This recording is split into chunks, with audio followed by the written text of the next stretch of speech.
Our third interviewee for today. Tommy, can you please introduce yourself? Yes, my name is Tommy and I'm a Prince William County police officer. I've been a Prince William County police officer for 14 years. And my current assignment right now is I'm a school resource officer. Okay, first question. How do you feel about how the way citizens view police officers today? How do I feel how citizens view police officers today? As far as for us in our county right now, I think we are receiving lots of support from our community with everything that has been going on nationwide. From our county, our citizens have showed great support in at least coming up to us or making Facebook articles about how we have served their community in a positive approach, and according to their statistics, we have a 94% approval rating. So I believe that speaks volumes for our county and how we're treated. When some citizens say negative things about previous events from fellow officers, do you think it's okay that they put those stereotypes to all officers? Well, that's a tough question because I think on a whole, everyone's going to put a stereotype and they're going to catch one negative event that happens with us police officers. They're going to view that and think that that's happening on nationwide or countywide. I would want to hope that, you know, if they were to see something negative, whether it's on the news or in our county, or they see it firsthand, that they would have an open mind to us police officers in trying to just do our job and conducting ourselves in a professional manner, just for us to do our jobs. That's basically what I think. Do you think most officers, including yourself, know that some of the officers of the United States have abused their power unintentionally or intentionally?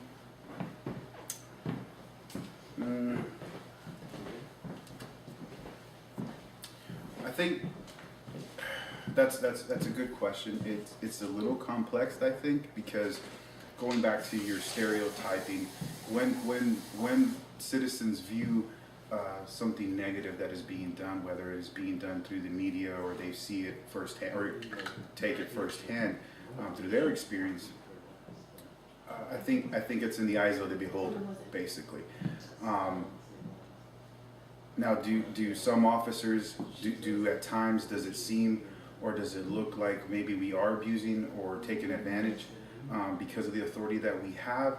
I think that's in the eyes of the beholder, because in our view, as us being professionals, for the most part, I think all of us that are in the profession are aware of the power and of the authority that we have, and we try to do everything in our power and in our hearts, and with the training that we are have been taught through the academy and our everyday experiences, we try to put a barrier on that. We try to hold that and harness it so that way we don't come across as if we're being abusive or taking that power to something different.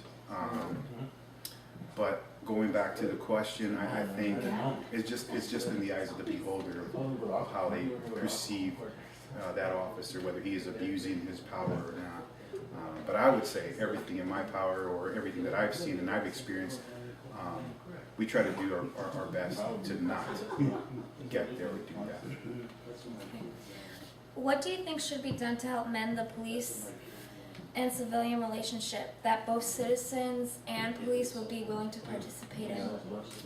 I think if the communities that the police officers that are in, I think if the police were to be more approachable, meaning that if they show their face more, whether it's through crime prevention, community service outreach program, whether it's dealing with children, whether it's dealing with just maybe a senior citizen, an academy of some sort, just something where the public or the community can just come in and view and see what police officers within their community do on a daily basis. I think with the public or with the communities, if they were to see that and at least sit in our shoes for at least an hour or so, just to see what kind of functions happen with us and what we go through on a daily basis, I think they'll have a better understanding. But I think us as well as police officers in each community, I think we also need to be approachable and to share and to be able to talk to our fellow people or citizens that are in the community. I think that would help out a lot if we do that. Okay. Some citizens tend to forget that officers are still humans who make some mistakes, who aren't perfect and have a family too. How has being in this profession affected your family life? I think when you first start in this profession, we don't really know what to expect other than to just think, okay, we're out there to help people and we're out there to support and to take care and protect people. The way it's impacted my life is the way I see it.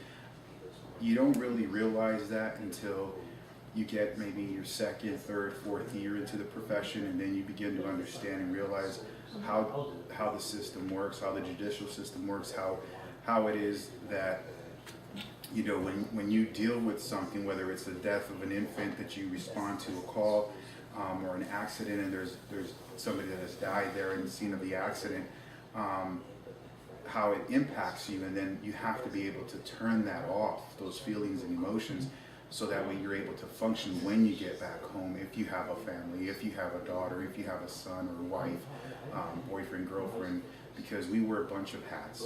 Me being Hispanic, I know for me there's a lot of times where I wear different hats, where I have to be a police officer, I have to be a friend, I have to be a brother, I have to be an uncle, I have to be a father, like I said, and a husband. So there's a lot of hats, but as far as it impacting my life, I think I've done, or I've tried to make sure that I did not bring all that negativity home.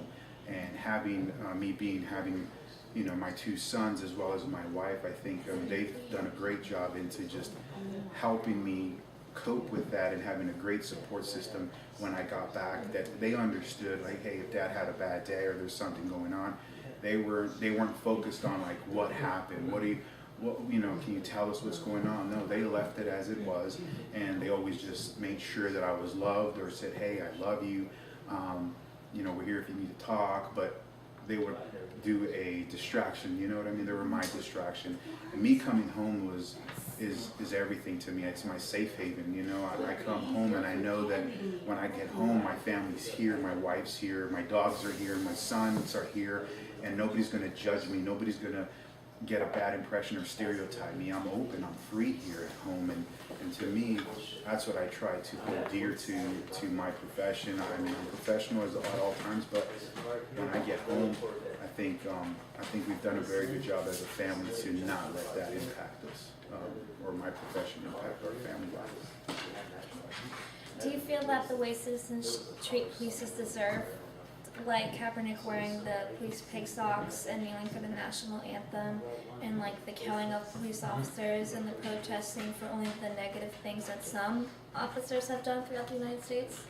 Well, in my opinion, I don't think it's fair that it's been publicized that way.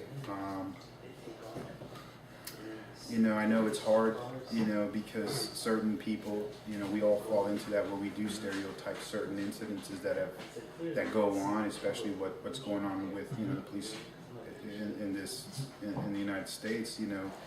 There is that negative look that everybody's watching and seeing, that what the media's putting out. But, going back to Kaepernick, I disagree. I disagree with it, but I also understand and respect that he has a right to voice his opinion, just like everybody does in the United States. And I disagree, but I don't take it to heart.